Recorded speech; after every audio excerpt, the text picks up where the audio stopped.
Uncle నమస్తే అండి. నమస్తే, చెప్పండి. సో అంటే మంగళగిరిలో జనసేన కార్యాలయంపై గుర్తు తెలియని ఒక వ్యక్తి కార్లు పడగొట్టాడు.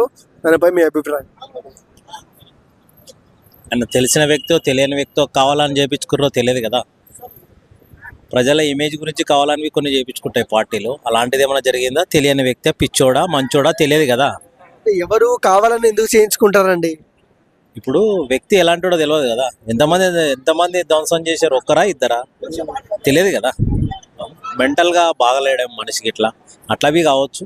కొన్ని కక్షలు అనుకుంటాం, పార్టీ కక్షలవి కావచ్చు. అట్లాంటివి ఏమైనా జరిగితే జరగవచ్చు. ఇలాంటిది జనసేన కార్యాలయం ముందు ఇలా చేయడం మీ పట్ల అభిప్రాయం ఏంటి? పార్టీ పరంగా కాదాడా, ఆయన ఎవరో కరెక్ట్ పర్సన్ తెలియదు కదా. కావాలని చేసిండా తెలియదు, ఏదో ఒకటి అది ప్రజలకు ఉద్దేశంగా కావాలని కక్షపూర్వకంగా చేసిండని అనుకుంటున్నారు పార్టీలు. అయితే అలాంటిదేం కాదని నేను అంటున్నాను.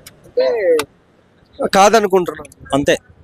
అలాగే రీసెంట్ గా జగన్మోహన్ రెడ్డి గారు ఒక యాగంలోకి వచ్చినప్పుడు తీర్థం ఇస్తే ఆయన తాగకుండా ఇలా అంటున్నారు ప్రజలు కొంతమంది. మీరేమంటారు? అది మీడియా చూపించడం వేరు, చూపించడం వేరు, తీసుకోవడం వేరు కదా. నిజమే అంట కదా, అది చాలా సార్లు అట్లా చేశారు జగన్ గారు. నేను మాట్లాడుతున్నా, నా మాటను మాట్లాడకుండా చేయొచ్చు, మాట్లాడేటట్లవి చేయొచ్చు. చెప్పలేము. తప్పు మీడియా కావచ్చు, ఆయన తీసుకుని ఉండొచ్చు. అట్లాంటి తిరుపతి పోయింది కదా, చాలా ప్రదేశాలు తిరిగింది కదా. అది కాదు కదా, తప్పు కదా. కించపరుస్తున్నారు అంటున్నారు హిందువులు ఎవరిని కించపరచట్లేదండి. అది మనమే కించపరచుకున్నట్లు. అది అంతే తప్ప హిందువులు ఎవరు కించపరచట్లేదు. 2029లో సీఎం ఎవరు?